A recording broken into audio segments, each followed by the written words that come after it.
প্রিয় দর্শক, আজকে যেই বিষয়টাতে ভিডিও করছি এটি একটি বিষয় আপনাদেরকে অলরেডি আমি ফেসবুকে জানিয়েছি, বাট তারপরেও আপনাদেরকে একটু বলে রাখা ভালো যে আপনারা জানেন যে এই বছরের 12ই ফেব্রুয়ারি জাতিসংঘের যে আপনার হিউম্যান রাইটস অফিস যেটা আছে সেইখানকার মূলত জিনিভা, সেইখানে ভলকার টুর্ক জাতিসংঘের যে ওই অফিসের প্রধান তিনি বা তার সমন্বয়ে জামাতিরা মিলে এবং এই জুলাই সন্ত্রাসী বা জুলাই যোদ্ধা হোয়াট এভার বলা হয়, গত বছর বাংলাদেশে যে রাজনৈতিক অস্থিরতা ছিল জুলাই অগাস্টে, সেই পুরো সময়টাকে কেন্দ্র করে তারা এই বছরের 12ই ফেব্রুয়ারি একটা রিপোর্ট পাবলিশ করে এবং একটা অদ্ভুত কারণে তারা, বা অদ্ভুত কারণেই বা কেন বলছি, হয়তোবা তাদের জন্য সঙ্গত কারণে তারা যেটা করেছে যে ওই পুরো সময়টার রিপোর্টে তারা যা কিছু ঘটেছে তার প্রত্যেকটির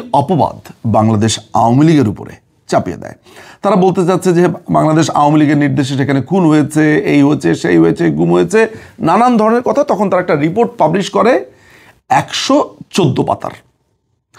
সেই রিপোর্টটা নিয়ে একটা দীর্ঘ সময় ইন্টারন্যাশনাল ক্রাইমস রিসার্চ ফাউন্ডেশনের সদস্যরা সেই গ্রুপটির বা যেই সংগঠনটির আইনি দলের একজন সদস্য আমি, এরকম অসংখ্যই বা বলি কেন যে অনেক মানুষ সাথে ছিল, কিন্তু প্রায় 40-50 জন ভলেন্টিয়ার এবং অসংখ্য নাম না জানা ব্যক্তিরা যারা আমাদেরকে নানানভাবে সাহায্য করেছে, আমরা একটি পাল্টা রিপোর্ট প্রস্তুতের উদ্যোগী হই। পাল্টা রিপোর্ট বলতে যে ভলকার টুর্ক যেই রিপোর্টটি পাবলিশ করেছে সেটি কতটুকু সত্য, যেই মেথোডোলজি অ্যাপ্লাই করেছে, যে তথ্য, যে ফ্যাক্টগুলো দিয়েছে সেটা সত্যতা কেমন, এসব সমস্ত কিছু নিয়ে আমরাও তদন্তে নামি এই অর্গানাইজেশনের পক্ষ থেকে।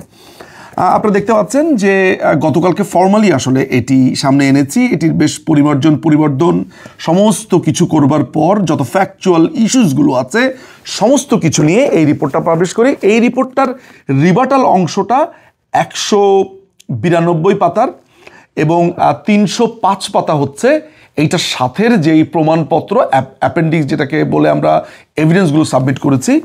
অর্থাৎ আমরা এখানে অদ্ভুত অনেক কিছু দেখতে পেয়েছি। যেমন দেখতে পেয়েছি যে এই পুরো রিপোর্ট প্রস্তুত করার সময় কোনো মন্ত্রী, এমপি, পুলিশ অফিসার, সেই সময় সংশ্লিষ্ট কোনো কর্তা ব্যক্তিদের কোনো বক্তব্য উপস্থাপন করা হয়নি। যে ফ্যাক্টগুলো বলা হয়েছে সে ফ্যাক্টগুলো মিথ্যে, তারপরে যে বর্ণনাগুলো দেওয়া হয়েছে সেই বর্ণনাগুলো সুপার বায়াসড। এমনকি যে ম্যাথোডোলজি তারা অ্যাপ্লাই করেছে, তাদের যে প্রাইমারি সোর্স, সেকেন্ডারি সোর্স, তারপরে তাদের যে লিঙ্ক, অসংখ্য কিছুর সাথে আমরা ডিসক্রিপেন্সিস দেখতে পেয়েছি।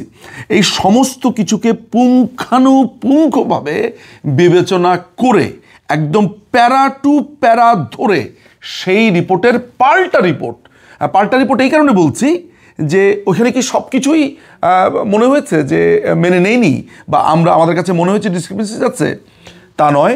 অনেক ব্যাপারে আমরা একাত্ম ঘোষণা করেছি যে হ্যাঁ এটা ঠিক আছে, এই কথা ঠিক আছে, এই বক্তব্য ঠিক আছে, বাট সমস্ত কিছু মিলিয়ে এই রিপোর্টটা প্রস্তুত হয়েছে। এই রিপোর্টটা আমরা পাবলিশ করেছি এবং পাবলিশ করেছে ইন্টারন্যাশনাল ক্রাইমস রিসার্চ ফাউন্ডেশন নামে সংগঠনটি, যেটির একটি অংশ আমি ছিলাম।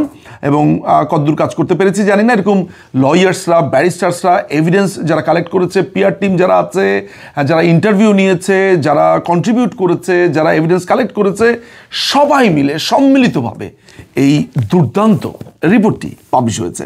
আমার এই ভিডিও করবার উদ্দেশ্য যে জায়গাটা হচ্ছে, এটা পৃথিবীর বিভিন্ন জায়গাতে এখন ছড়িয়ে পড়বে। আমরা এটি হাতে দিব, কিছু জায়গাতে ইমেলে দিব, নানানভাবে এটি আমরা দেওয়ার প্রস্তুতি নিয়েছি, চেষ্টা করেছি। সে কারণেই আসলে এই আমার আমেরিকাতে আসা। আমি এই মুহূর্তে ওয়াশিংটনে রয়েছি।